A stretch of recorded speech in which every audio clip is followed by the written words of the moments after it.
Bismillahirrahmanirrahim. Assalamualaikum warahmatullahi wabarakatuh. Waalaikumsalam warahmatullahi wabarakatuh. Alhamdulillahi rabbil alamin. Di malam Isnin yang mulia ini, bertepatan malam yang ke-12 daripada bulan Ramadan, kita masih dipertemukan Allah Subhanahu wa taala di Masjid Nurul Jannah yang kita cintai ini.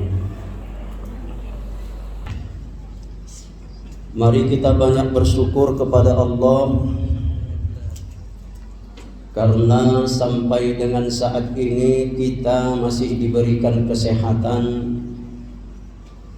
dan diberikan kesempatan, sehingga kita masih dimungkinkan menambah amal kita sebagai bekal kita pada ketika nanti kita berpulang ke haribaan ke hadapan Allah Subhanahu wa taala.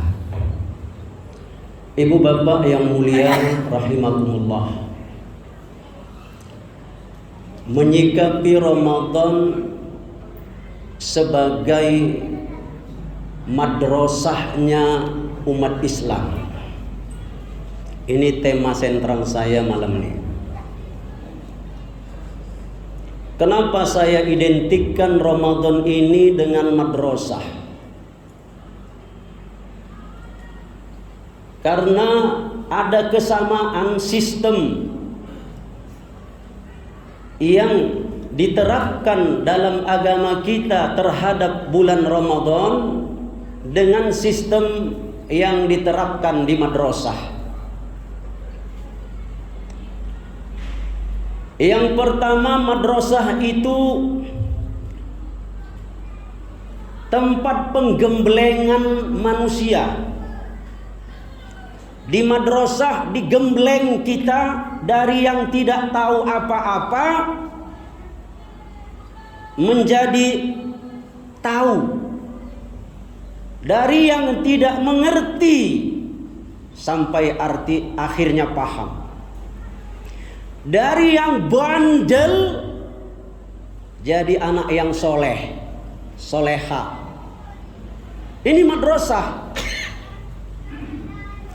Bahkan hampir sebahagian besar umum orang kalau punya anak yang paling bandel, yang susah diatur, ini pasti pikiran orang tuanya ini dikirim ke pondok aja nih, ke madrasah.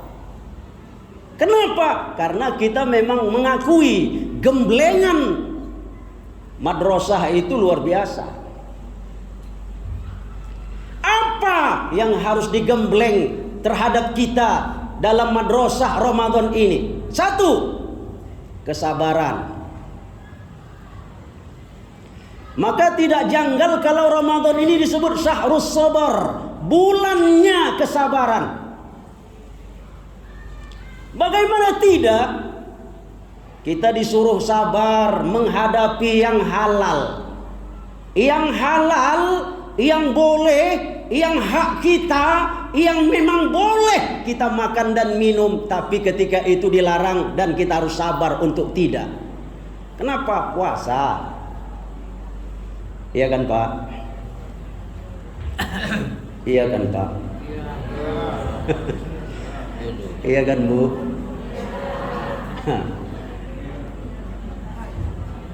Kita harus sabar.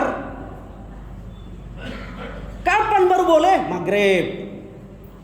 Sudah maghrib pun masih belum harus berlebih-lebihan. Belum boleh. Dilarang. Tetap kita berbuka dengan kesederhanaan, sholat maghrib, lalu nanti dilanjutkan dengan makan agak banyak dikit, dan nanti kita lanjutkan tarawih. Selepas tarawih mungkin boleh makan lagi agak banyak lagi. Kenapa kita perlu sabar? Karena kita ini punya dua dalam hidup. Pertama, ada yang namanya nafsu. Yang kedua, ada yang namanya akal. Terkadang akal mampu dikalahkan oleh nafsu. Sebab itu kadang-kadang posisi manusia lebih rendah daripada hewan. Terkadang akal mampu membimbing nafsu. Ketika itu kita lebih tinggi derajat kita daripada malaikatnya Allah. Oleh sebab itu kesabaran ini adalah modal yang paling penting. Terjadinya kericuhan di jalan raya itu kan penyebabnya dua. Pertama, ada mobil besar, udah besar, jalannya lambat, ndak mau minggir. Mobil kecil ndak mau antri, mana ada ruang, mana ada longgar, nyelip. Terjadilah kemacetan dan akhirnya terjadi kericuhan di jalan. Di pasar juga gitu. Dalam antrian pembagian jatah pun begitu. Di dalam hukum perpolitikan dan budaya nasional pun hampir tidak ada bedanya. Yang sudah dapat bagian, yang sudah pernah menjabat dan duduk, yang sudah punya ini dan itu, tidak mau bergeser, masih terus bertahan di situ. Sementara yang di bawah yang mau naik, dorong-dorong. Lo kapan turunnya? Saya mau naik. Terjadilah ketidakselarasan di dalam kehidupan. Padahal kita ini negara, bangsa, kehidupan dunia, regenerasi. Nggak ada yang bertahan sampai mati. Regenerasi. Harus ada tongkat estafet berkelanjutan setelah kita. Ini saya kan bisa ceramah gini karena dulu ada pendahulu pernah ceramah di sini. Kita bisa berimam sholat berjamaah karena dulu juga ada sebelum kita yang pernah sholat berimam berjamaah di masjid ini. Maka Quran mengajarkan kita doa untuk orang-orang sebelum kita. Rabbana ighfir lana wa li ikhwanina allazina sabaquna bil iman. Ini kan disuruh Allah, kita doakan selalu. Wahai Tuhan kami, ampuni dosa-dosa kami, kesalahan kami, dan dosa-dosa, kesalahan-kesalahan orang-orang yang beriman sebelum kami. Berarti doa untuk orang yang telah tiada setelah kita, sebelum kita, setelah kita yang lalu, generasi dahulu, kita doakan, doanya sampai doa itu, bacaan kita untuk mereka itu sampai Allah yang nyuruh. Bapak Ibu yang dimuliakan Allah, ini pertama, sabar. Yang kedua, Ramadan menggembleng kita menjadi orang yang rendah hati. Jangan sombong. Apa yang mau disombongkan? Nggak ada. Orang yang sombong dengan kekuatan tenaganya ada batasnya. Paling 50 tahun, 60 tahun kekuatan tadi diambil oleh Allah. Orang yang sombong dengan hartanya itu Fir'aun, Qarun, ditenggelamkan Allah Subhanahu wa taala dengan kesombongan dan dengan harta kekuasaannya. Orang yang sombong dengan ilmunya, apalagi sombong dengan ilmu. Orang alim yang sombong dengan ilmunya itu lebih duluan masuk neraka daripada penyembah berhala. Ngeri, Pak. Kita tidak disentuh oleh makanan mulai sahur sampai maghrib. Tidak minum, tidak merokok. Memang saya pernah juga dialog dikit sama orang-orang pecandu rokok. Katanya lebih berat yang menahan rokok ini daripada makan katanya. Agak pening kali katanya. Begitu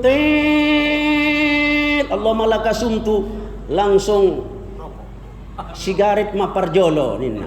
Nah, ini mah nama rimbar parjolo meminum jadi sigaret pi parjolo nama pokoknya dibatalkan mas puasa. Ini berarti madung sempurna 1 hari puasa. Anggo sunnah nahi minumlah dulu. Habis minum makanlah buah-buahan yang manis-manis, yang masak tidak dengan api.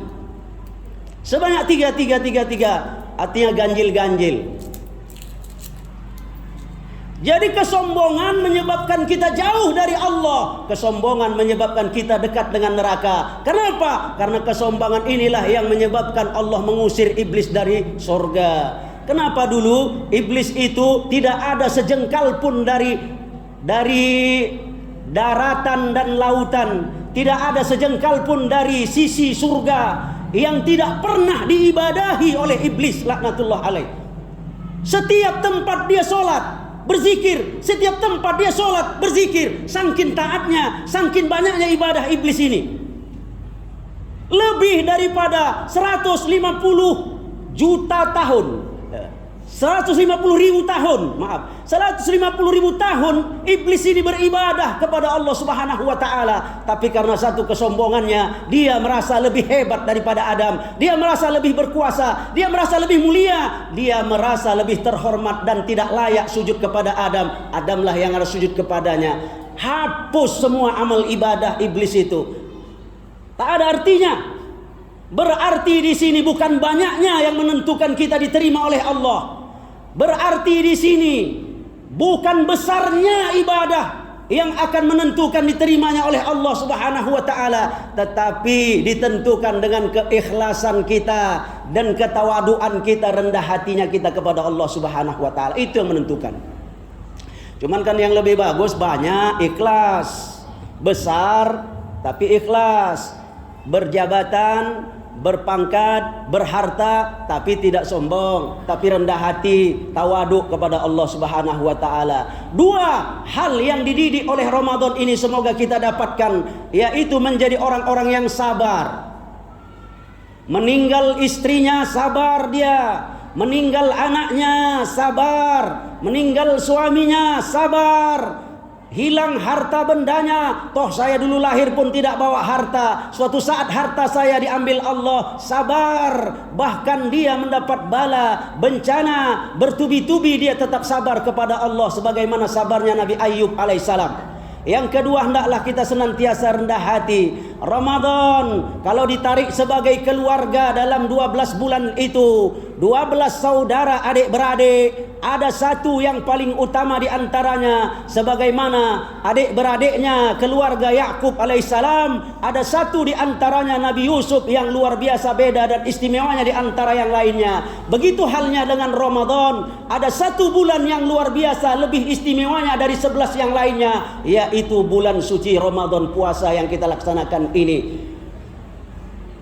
Semoga Allah Subhanahu wa taala memberi kekuatan kepada kita. Mari kita laksanakan sholat tarawih penuh dengan kesabaran dan penuh dengan mengharap ridho Allah. Man soma Ramadana imanan wahtisaba, man qoma Ramadana imanan wahtisaba. Ini hadisnya sahih, rawahul Bukhari.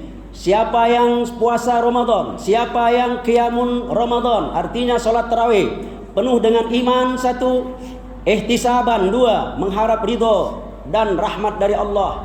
Apa jaminannya dari Allah? Ghufira lahu ma taqaddama min dzambih, maka dosa-dosanya yang telah lalu diampuni oleh Allah. Alhamdulillah.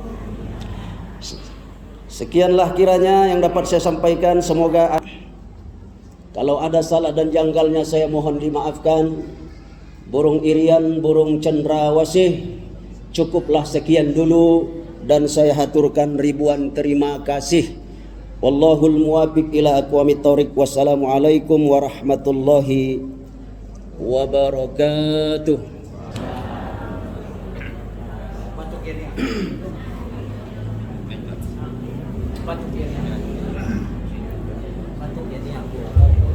Subhanallah.